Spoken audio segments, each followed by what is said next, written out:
Welcome everyone to another Tracks on Sundays. I'm Tracks to Max and this is another Raid Shadow Legends video. Guys, today we actually did it. We managed to get our Phoenix comp up and running, and it's been great because we've been getting Ultra Nightmare Clanboss rewards this way, and as you all know, that contains sacreds, books, lots of shards, the stuff you really want for an early game account, especially free-to-play one. So I'm gonna go over the steps how you can build this team as well. A disclaimer, this is not a team I would suggest to someone if you are planning on ever spending money on the game, because if that is the case, you probably should just wait until you can build a proper team. However, if you're a free-to-play player, 100% free-to-play, you're early game, you manage to pick up 4 Revive on Death AoE champions like we have on this account, and you can find yourself a damage dealer that is relatively okay for this. This might actually be for you. Also, I want to say that these runs are pretty delicate and you will fail here and there, so you'll have to reset some of the runs, which means that getting your 4 keys in every day is quite a task. It could mean that you're doing 20 something runs every day trying to get those 4 keys to be perfectly aligned, right?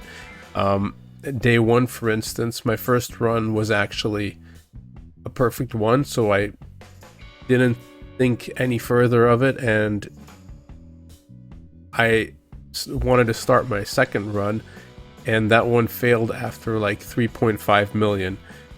And then I started paying attention to the third run, and that one went perfect. And then the fourth run, I needed like 10 attempts until I got it to work for some reason. Since then, I've adjusted some things, and I found out about some ways how you can manipulate this to make it run smooth from the first get-go. But if you want to build this comp yourself, you're gonna have to get used to these little things. It's not like a Mythair comp or, you know, the double man-eater comps or whatever that you just press auto and it just gets you your stuff. No, you're gonna have to babysit your run for, I'd say, at least until up around turn 17ish. So that's a good 5 minutes that you're busy with that one run, and you have to do this 4 times a day. But this is, in fact, I mean, you're running a free-to-play account, you could actually like ignore your daily missions just to be doing this instead, because this is way better. All right, so like it may seem like it's not worth it, but it's 100% worth it. There's nothing more worth it in the game than actually getting that one chest even of Ultra Nightmare, because you just get so many shards, books, everything. If you try to do that in tournaments or events, it'll take you thousands of energy, gems, you know, time, etc. So I'm gonna go over the steps while I do this run right here, and we might fail, so if that happens, you can see that happen as well. But I'm gonna try and make it run from the first time and go through the steps with you guys. So here we go. Okay, so I've set this up so that my DPS is going first. This means that you should be able to bring in someone with extra turns or a relentless set or something like that. Haven't tried relentless on him yet, but I think it should be fine. I don't necessarily see the reason yet why it shouldn't be. It's possible that it's not, because I haven't tested it yet, but anyway, getting your DPS as your fastest has been the best option for me. Also, just to keep things organized while watching what's going on the battlefield here. So we actually want this guy only to be using his A1. His A1 has poisons on the A1, so we're just trying to rack up poisons as much as possible. Okay, didn't land. Now, In my original build, I went with the fastest Maruka going with the block revive, or the revive on death buff first, then the second, then the third, then the fourth. But after testing and fine-tuning it, you know, to run better or more efficient, we're gonna go with the A1 here first. Then the second one, we're gonna do the A1 as well. Now, the third one, we're gonna do this one, the revive on death. And the reason will become clear after the attack with this gal right here. Okay, so Skytouch Shaman gets turn meter whenever she does her A1. So she's gonna already jump over the third spot here. You're gonna see that she's gonna be in front of that one that we just placed the AoE revive on death buff with. And you also notice that we're getting these poison debuffs. Well, a Cold Brawler does this himself. That's why he's actually also not really a great contender for this. Different poisoner would be better, but this is the best I got right now. But you can also see these poisons, and these poisons can actually be problematic this early in the game. Well, this early in the run. Later in the run, they don't matter as much because we just get one shot, so they don't get placed. But early in the run, you need to pay attention to them.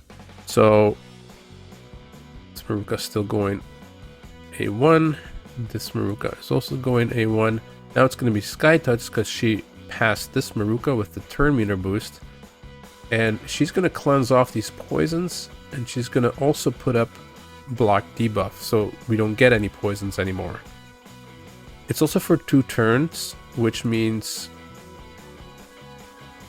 you also have a chance that if the Clanboss goes to stun someone now, for instance, if one of these 2 targets had less HP, they wouldn't get stunned here. But it's probably gonna be her, and she's probably just gonna die anyway. So it won't matter here. Okay, so this is our fastest Maruka. And that's something to keep in mind, alright? Fastest Maruka. You need to know which one is your fastest, and it's best to know which one is your second fastest as well. So just do this. It's A1, A1, A1. Okay, so here you saw the debuff blocked. In the first rounds, this can help you a lot, but we're still gonna have to manage this stun target a bit. But that'll get clear in a couple of turns here. So she just did her AoE revive on death, so she's at 3 here. Now it's this one's turn to do it. He's at 2. So this one should be at 1. Yes, correct. And what you can do with this champion, you could possibly already start healing up the fastest one here if you want. It's not necessary yet, I don't think, but we're gonna want to try and keep this first one, the fastest one, topped up as much as possible, because she may not be the stun target, or well, she may be the stun target, but she may not be stunned. She may be killed, that's fine, but she may not be stunned. If she gets stunned, if any of your Marukas get stunned and they do not pop out of that before they take a turn, your run is basically finished and you have to start over. So Maruka here is actually one of the best champions for this kind of composition because she has a built-in remove all debuff and heals them by 50% of their max HP.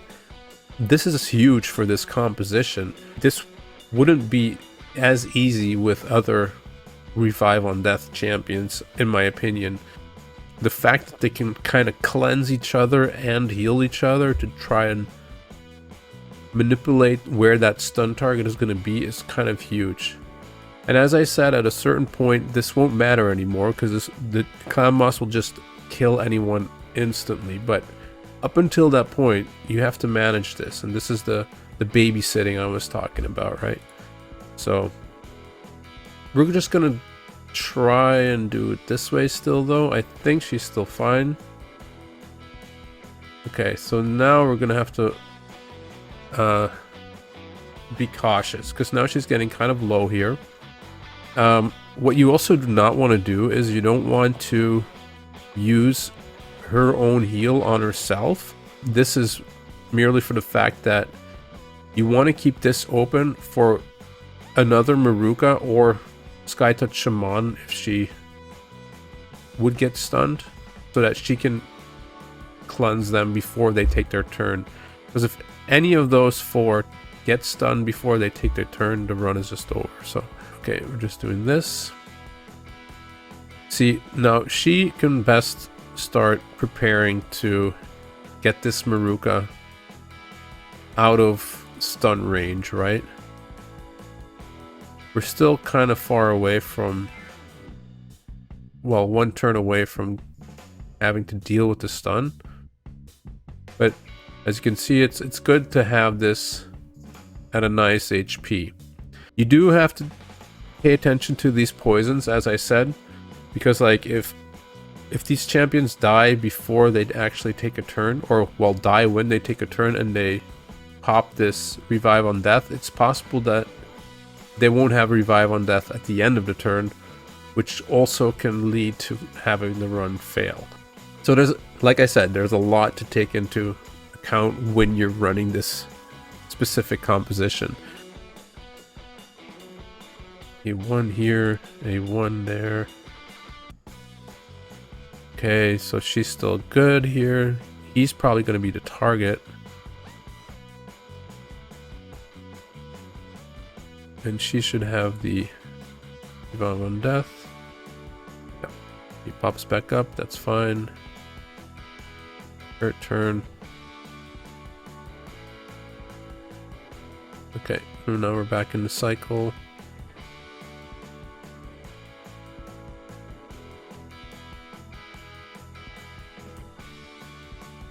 Oh, he's not gonna die from that normally.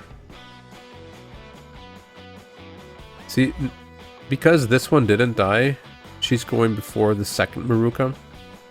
But that's no problem. That doesn't matter.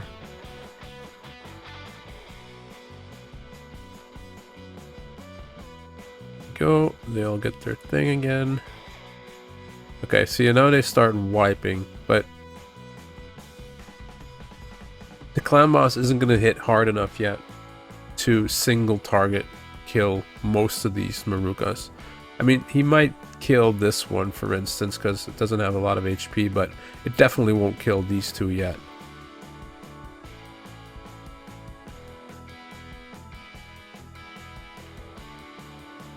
Placing poisons nicely. Do we revive on death? Oh, didn't even kill this one. Okay, so here's the situation where it's important that she has this up. If she does not have this up at this moment, the run is over, because when this stunned Maruka would take a turn, she doesn't get the cooldown of the AoE revive, which means the whole tune is out of whack, basically, because there's going to be one turn that no champion will have it up, and that's when they wipe. So this is the second fastest, so that's why having this on the fastest is very important, to always have this up and try to use only try to use the heal and cleanse ability of the third Maruka or the second one onto the first.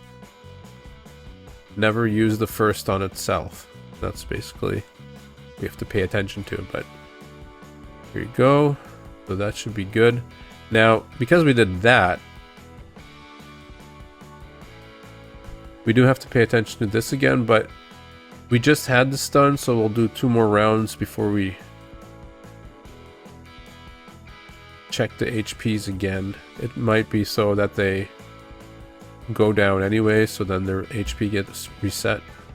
And that's another thing, you have to pay attention to when the stuns are actually going off, right? Okay, so now this one is the lowest HP, as you can see. And that's merely because it survived. And the rest didn't, so they popped up with more HP, but this one still has less. So now it maybe... Well, I guess we still have a turn for the stun, right? It's on 12. So... we should be good.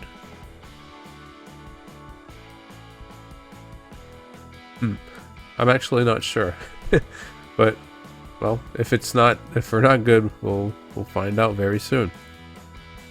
Yeah, we're good. Okay, they all drop. Very good. Boom. A1. This one should have the AoE.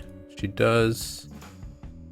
Okay, now we do get the stun. So now we definitely have to make sure that this one has more HP than the rest. Because you can't really tell here who has the least of these three. I mean,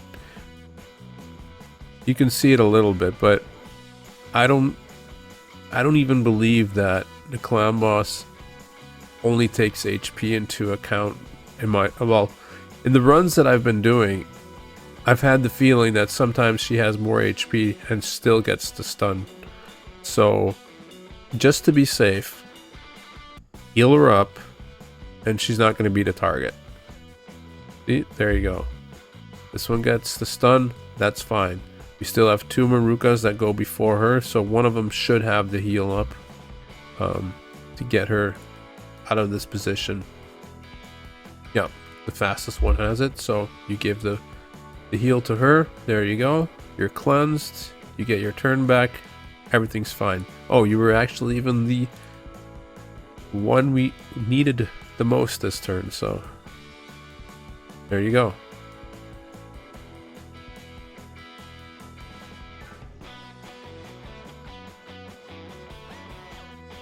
So yeah, it's a bit of babysitting here, right? You gotta keep your attention, do the run, but I don't know, it feels good, man, when you open that chest and it's like, boom, there's a sacred. It feels like you're cheating, basically. It's like, okay, I shouldn't really be doing this yet, but here we are. Ooh. So here I was explaining, and then I didn't pay attention here. We're lucky now that she had her mastery proc here, I think, because otherwise she would have been stunned and this run would have been over. I don't know how I missed that we were reaching the next stun target, but just keep in mind, turn 3, turn 6, turn 9, turn 12.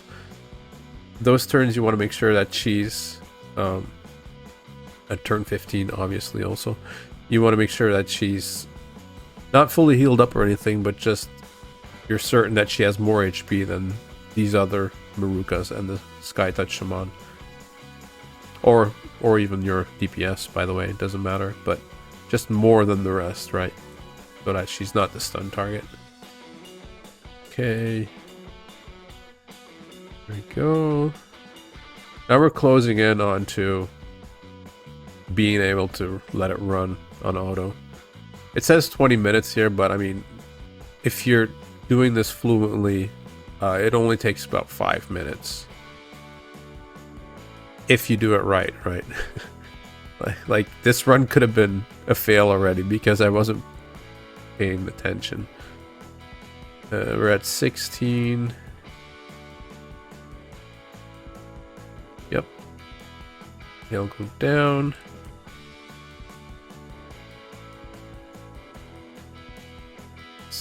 So, just for good measure again, let's heal her up, just to make sure, right? Better safe than sorry. Okay, we did have the block here, but again, just to be safe, make sure she's healed up here. I think at this point, now they're just all gonna constantly wipe though. We'll do one more AoE here, just to see what happens. Okay, so they all wipe, they all pop back up. I'm gonna run it slowly like this, and now we should be good around this point.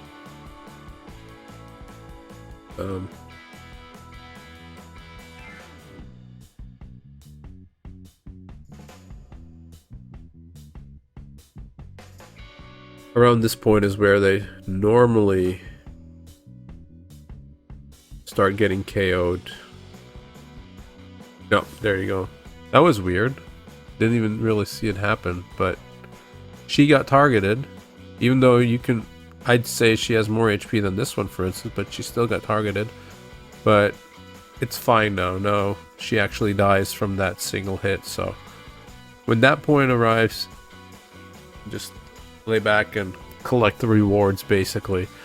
But yeah, I'm gonna let this run till it's finished, and then I'm gonna continue to talk about what we need to do to make this work the way it does.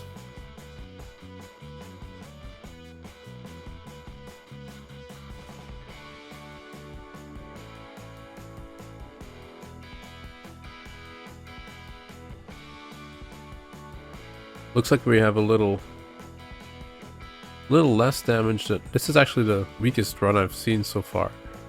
But one thing you can do here is normally you're gonna put up your last revive on death buff with one of the champions, and instead you can actually throw in another cheeky A1, because you know you're gonna die anyway, so it doesn't matter. And this, you know, this might War Master. I don't think it did, but okay, so we're still good here. This is like the bare minimum that you need, right? But I've also seen it do like 19.4, so a Cold Brawler didn't do his best this time, it looks like, but that's fine. Looking at these Marukas, so this one right here, she is rocking a Savage set. So just to get an idea, she's doing about, well, she's not doing that much more than this one, which is odd, because usually she's doing like 200,000 to 300,000 damage more than this one is. This is just a standard. She has no defense, ignore, or anything like that. So yeah, this one definitely always does more damage than this one, but it's not, yeah, it's not so obvious here, I guess. Usually it's a little more obvious. I've seen her do like 33% more damage than this one, but they're not crit cap. Well, she may not be crit capped or something, so that might be the issue. And this one is in a toxic set, so that's why you see the difference here. As you can see, that the poisons weren't up all the time either, so it's possible that I should just be running all of these in toxic set or something like that. I don't know. But again, 11 million is kind of on the weak side. I've seen them do 13, so that is a huge difference when we're talking about, you know, getting 17 million or 17.5 million instead of like 19 million. Alright, so we have another key after this, but I'm gonna go over the champions real quick first before I do that run. So another thing that's odd actually is this is the first one I do with 3 level 60 Maruka, so it's weird that I did this little damage compared to normal runs. But anyway, as you can see, I have no banner. I think only one of them has a banner. Yeah, only this one has a banner. Not everything is even leveled up. This one has everything leveled up though. This one does not. It's still improved there. But yeah, basically what we want to be doing here is we want to try and be running crit damage or crit rate gauntlets so that we're not too tanky, because we do want to start dying as soon as possible. But the champion is a defense based champion, so you're gonna have some issues with that one way or another, right? They're always going to be tankier than, for instance, Skytouch Shaman is, which I de-geared for this specific run because you actually want her to be dying, I'd say before like turn 5-ish, something like that. You kind of want her to be going down already, because if she takes, I believe, 4 turns, I think she messes up the run already. So you kind of want to make her squishy and just run stuff like attack chest and crit rate here. See, as little defense as possible, as little HP as possible. This shield I changed because she was wearing a shield that had a double roll in HP, and yeah, she was just not dying fast enough, right? Here, this I rolled this up to 13. I don't know why. I shouldn't have, actually, because we don't want this to be 16, so I'm not going to touch this anymore either. Her ring I changed because it had HP on it, and this one does not. Just has a little bit of attack, so yeah, just try and make sure you don't get too much from this here, right?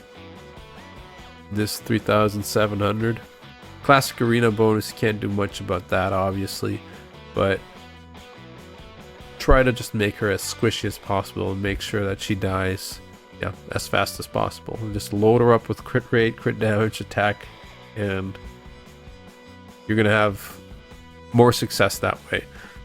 Again, the reasoning is because if she starts to take turn meter and she takes too many turns, eventually what's going to happen is she's going to take a turn where she is allowed to go twice for every one time that the Clanboss goes. And when that happens, again, your tune is just going to fall apart, because she's going to have a turn where she has her AoE revive on, and the rest perhaps already did it, which means in the future there's going to be a turn where nobody has the AoE revive on death anymore, so that's when your run fails. That's something I talked about in one of the previous episodes. So yeah, that's basically it. Now for like these banners, I'm not completely sure if it really matters that much what we put on there. I'd say you want to try and get your fastest Maruka, which I think is this one. Yeah, so this one. This is the one I keep targeting with my heals and my cleanses, right? So it's best to basically have this one be as tanky as possible, because this is the one you definitely do not want to get stunned. So when I get a banner that I can put on here that perhaps has HP and maybe some defense, I don't know, we're going to want to do that. Now, if you look at the stats here though, she has 35k HP, 2,300 defense. This one has 35,000 HP as well. And this one only has 28. But this one does have a little more defense here. This one has a lot more defense. So they're taking less damage from AoEs, which I think is the problem why she, even though she has like 7,000 more than this one, for instance, that she's still taking the stun. So again, if I find a banner or something with like HP stats, I'll probably put it on her and see if that helps the issue, that you don't have to babysit it that much, because it is kind of annoying, right? You blink once and your run could be over. I've had that happen several times. Actually, the first day I had that happen, and the second day I had it happen again. Just one turn I wasn't paying attention, and boom, my team wiped, and I was like, wait, what happened? And it's, I mean, you can pay 100 gems to get an extra key and make sure you get that chest, but you can't be doing that every day, especially on these free-to-play accounts, right?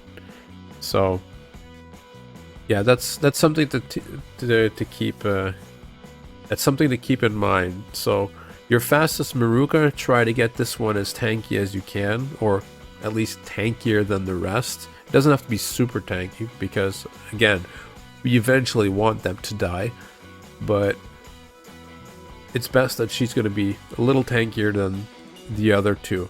And your Skytouch Shaman shouldn't be a problem to get her to be, you know, squishy, because, well, she is already basically very squishy, right? So just give her attack chest, just give her crit rate and stuff, and, you know, weak defense, very low HP. Make sure that she just dies as soon as possible. The sooner the better, really. It doesn't matter that she dies. Even if she would die in the first round, it really doesn't matter. You just want her not to be taking those extra turns, because that is also going to mess up the run. And those are kind of like the biggest things to look out for when you're trying to, you know, build this comp yourself. Then where is our DPS? Here, our DPS. There's nothing special about this DPS. He just has the right speed and enough accuracy. That's all I really did. I did give him crit rate, a little too much apparently, but I did give him crit rate, and I did make him the fastest of the bunch. He does, however, have too much HP, but I haven't been able to get that down without messing up his accuracy. So for now, he's just gonna have to rock this. But if you can, try to get your DPS to have way less HP than all of your AoE revive on death champions. That way, you're gonna have a bigger chance, or higher chance at least, that they're gonna be the stun target. Also, I do not recommend a cold brawler in this comp, even though I use him myself. He is my only option, really. I could try and use Narma, for instance, but I don't think that she's going to be out damaging a cold brawler, because a cold brawler literally puts poison up every turn and has him on the A1, while she only has him on the A3. She does have a chance to extend them, so I might just have to try it out and see if she does do better than a cold brawler, but I highly doubt it. Yeah, I don't know. Especially because she's not booked as well. And it's a 6-turn cooldown here, right? So even if this was on a 4-turn cooldown, I don't know if she would be better, really. But something like a Feign is something what I really want to try out, because, well, first off, she's squishier, so she'll automatically be the stun target more reliably. And she also has a weaken and a decreased defense, which will up the damage of all our champions, of course. But I forgot to mention, why is a cold brawler not good, Trax? Well, see, this passive, it places a poison on himself before you try to place a poison on the enemy. Now, some runs have failed for me just because of these poisons getting placed on him and that killing him before he takes his turn.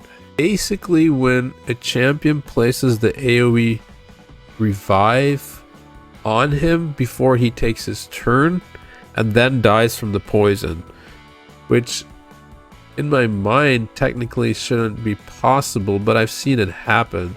So I'm not 100% sure what happens there, but I've seen it happen, and when it does, again, your run is basically over, because, well, when the AoE comes or the stun comes, he won't have his revive on death buff anymore, and yeah, you just lost your DPS.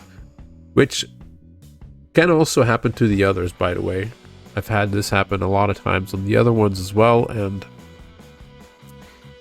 yeah, you have to start over again.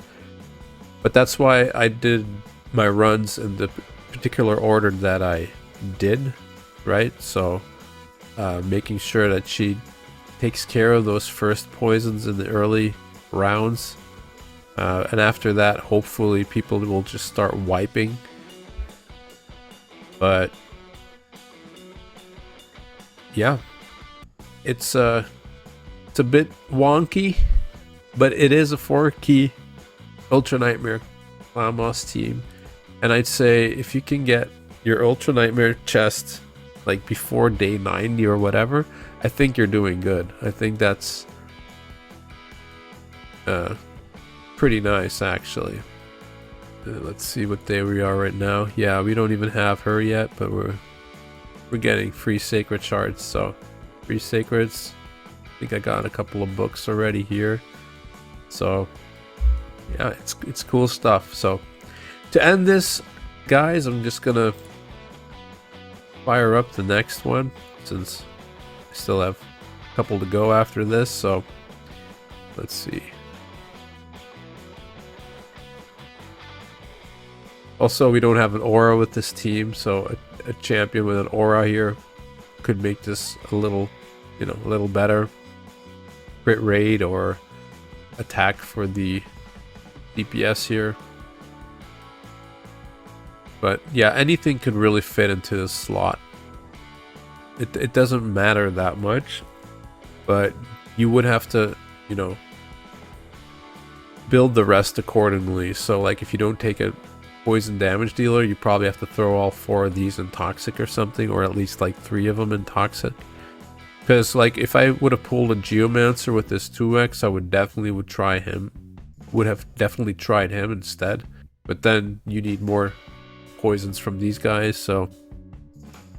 And I might still try someone else here and throw the others in toxic, but I just don't have that much toxic on the account yet, so we can't really do that yet. Also, if it works, why fix it kind of thing right now, right? So we're just gonna coast on this for a while and just get the rewards and slowly build up our account. Since we have a lot of, as you can see here, we have a lot of stuff to work on. This Theodore is basically what I'm gonna do next. Try and start making a solo farm so we can just level up our champions somewhere like Dragon or something, and that way, yeah, start building up the account really. So we'll have a Clanboss team that can get us our shards, and then we'll have a champion that can level up our champions, and from that point on I think we're doing good. But all right, so let's go over this one more time.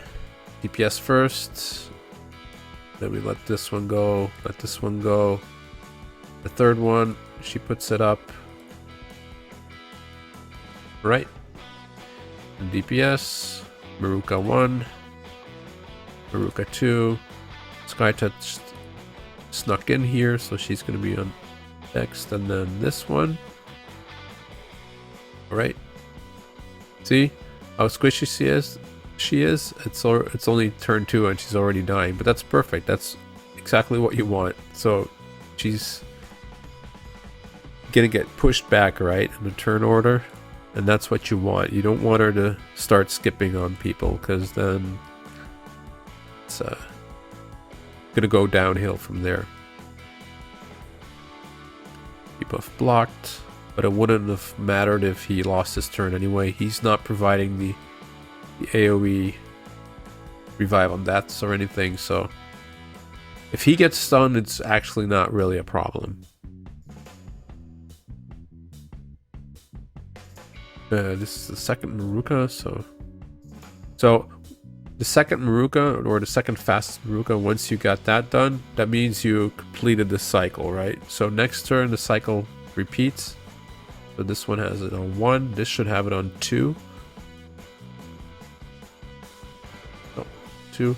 And that's also something to, I forgot to mention, is you can kind of keep an eye out on if you're going to have the buffs on time, yes or no. If you see a 3, if you see a 2, and you see a 1, you know that things are still running, right? So this one had the 3, this one had the 1, and this one has the 2. That means that it's still going good.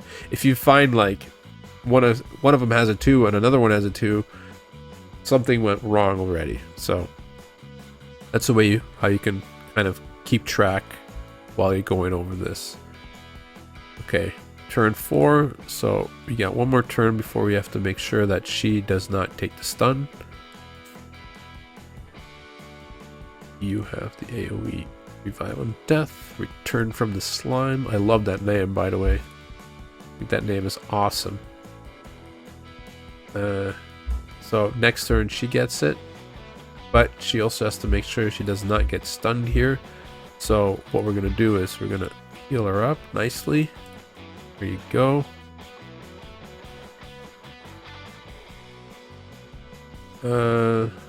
See, this one almost died, but here it wouldn't have mattered because she's going to be placing the Revive on Death. But if she did not, or, you know, if someone had already put it, if she had already went or whatever, and this one would have died here, the run would have been over as well. But it's fine here, especially because she takes care of it now. And if she dies and pops back up, that's fine as well. And it doesn't matter. Okay.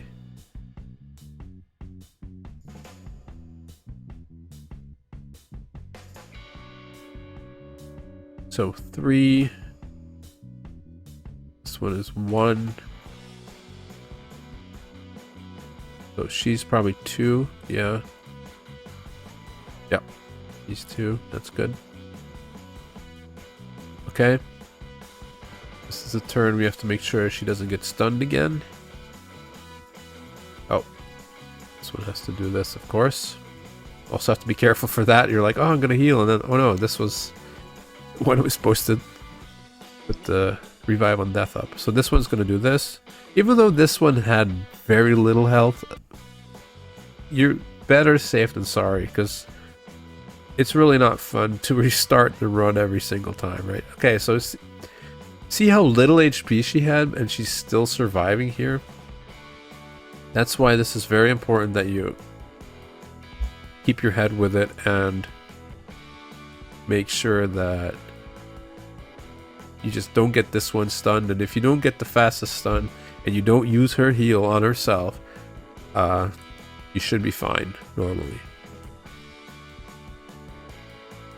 So yeah, again, it's not, you know, it's definitely not the Mythic comp or a Man-Eater comp or anything like that. And the damage is just like barely there, but I mean, it's an option for anyone who's free to play and happens to have these champions.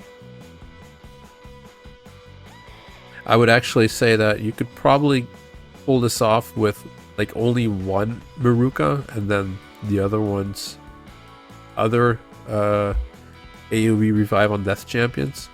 But Maruka in particular is really good for this comp just because of this ability, this A2. I've been really surprised with that. How it, you know, fits so well into this comp basically. Okay, so it's 11 again, so this is where I was talking and not paying attention, but I caught it just on time. So here, see, in this scenario, well, actually, she might just die. But if she doesn't die from this hit, the run's over. So we're going to heal her, make sure she's not the target, and boom. And that's fine, because you can just cleanse that off, heal her up, all good. I mean, the heal doesn't even matter, it's the cleanse really that matters. She puts up Return from the Slime, and there we go. Yep.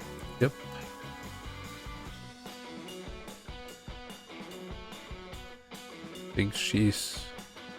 yeah, she has it up. There we go. It'll die, it'll pop back up. Yeah, we're almost in the clear here.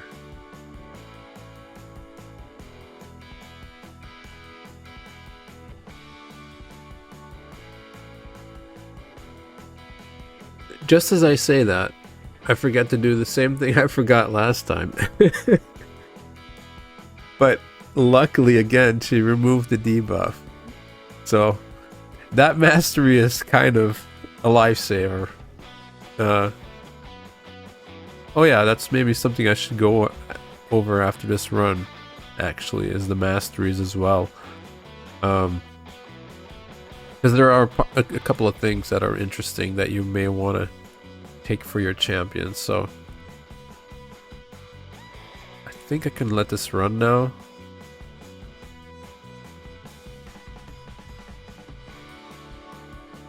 The times one real quick. Okay, she has it. Yep.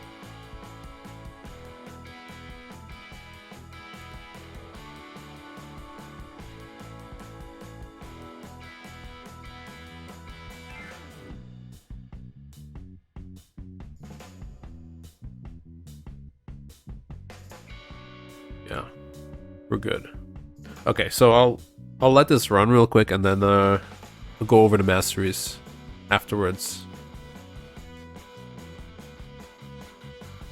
Since I completely forgot about that.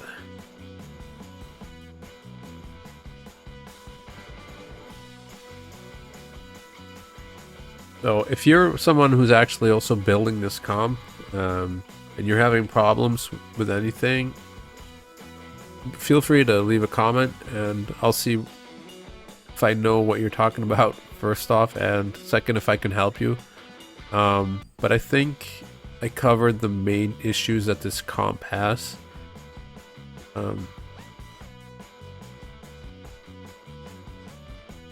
At least I haven't run into any other issues.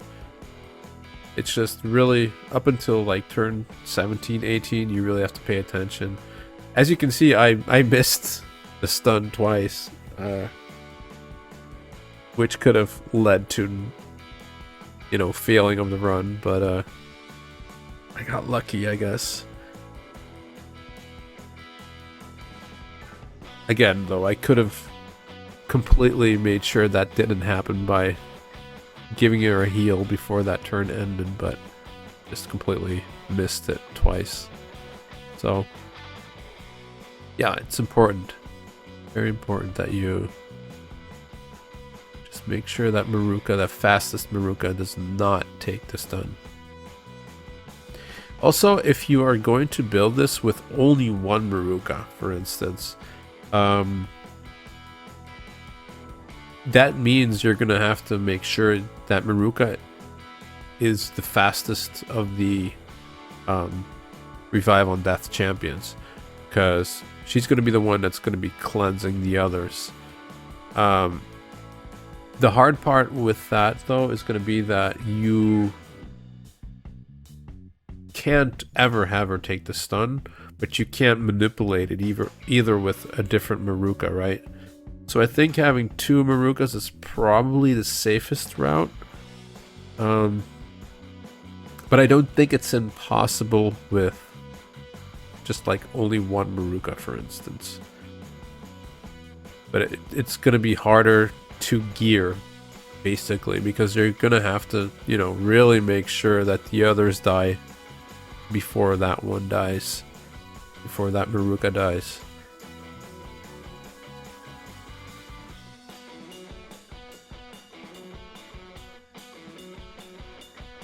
As you can see, also the poison bar is always only about 7, 6, 5, 6, 7. So we do have some room there to improve as well. Oh, and Maruka has a passive called Springy, which gives her defense for each hit that she takes and survives, basically. Well, actually, I don't even think she has to survive, but the passive resets every time they die, so it doesn't really do much other than in the start of the run. So if you were wondering about that, you're gonna see Springy come up like right there all the time. That's because it's just resetting every time. So normally it's like a maximum of 10 stacks or something. I'm not sure about how many stacks, but there's a maximum on it. But clearly we should have been over that already at turn 45. So As you can see, we're already killing the last run in damage. I think we'll go probably around 18.5, maybe 19 million here. Depends how many poisons get put up here, I guess. But yeah, it's a bit better than the previous run for sure. And again, we have a lot of room for improvement. You saw the gear. Gear is really not that great. If you start really min-maxing and putting these gals in like crit rate and crit damage stuff, just missed the 19 million. But yeah, overall a really fun comp, and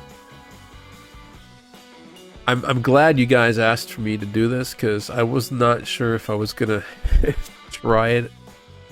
Even though, ever since seeing BGE and MurderInc, props to them, by the way, for making a video about this. Otherwise, I would never have known about it in the first place. So, thanks to those guys. But yeah, it was unknown grounds, and wasn't sure if it was actually going to work or not, because never done it before. So, quick look at the masteries here.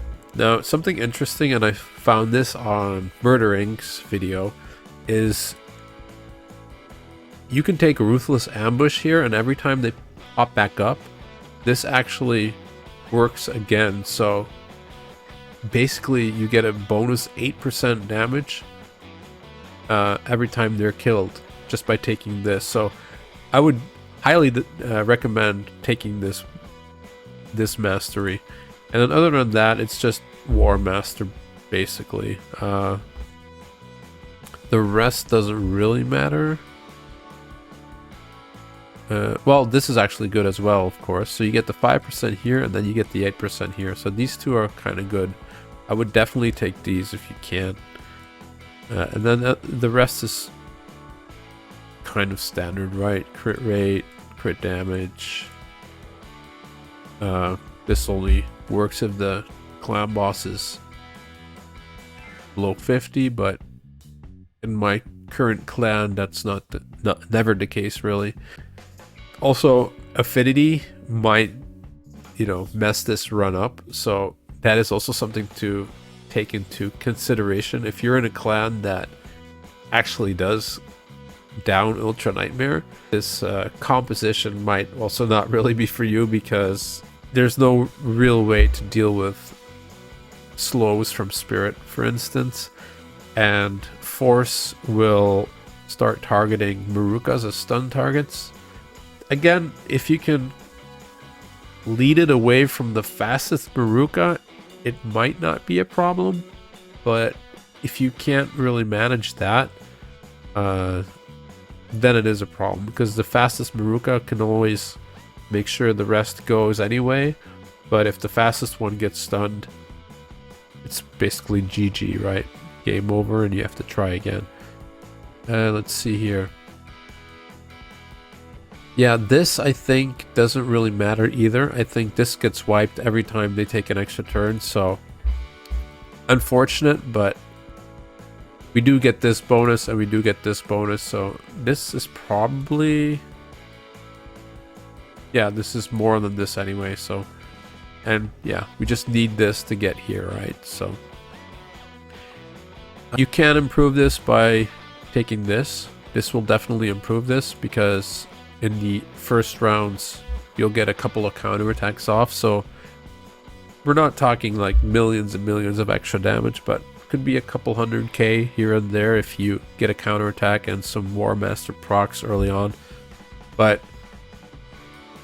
man, it was a drag for me to get the masteries on all these Marukas, so I just didn't bother.